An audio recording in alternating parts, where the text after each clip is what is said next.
গোটেই মাহটো নাচি বাগি যিমান কষ্ট হ'লেও কিন্তু এয়া যিখিনি ধেমালি ফূৰ্তি নাচি যিমানখিনি ভাল পাওঁ তাৰ তুলনাত কষ্টবোৰ একোৱেই নহয়।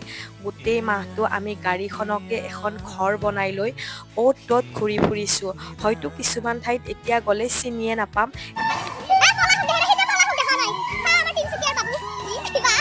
আজি বিহু শেষ বুলি সকলোৰে মনত কষ্ট হ'লেও কিন্তু ভাল লগা সময়বোৰ বুকুত বান্ধি চবেই ঘৰত যাব ওলাইছে বিদায় বুলি। ভাবিলোঁ আৰু এটা স্মৃতি ৰাখি থওঁ, সেয়েহে অকণমান ফূৰ্তি কৰিলোঁ।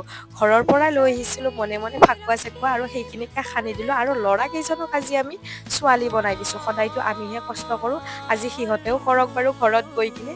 শেষত আমি ভাবিলোঁ এবাৰ গাড়ীৰ পৰা নামি যাওঁ, ধেমালি কৰোঁ, কাৰণ গাড়ীখন বিৰাটেই লেতেৰা কৰিলোঁ আমি।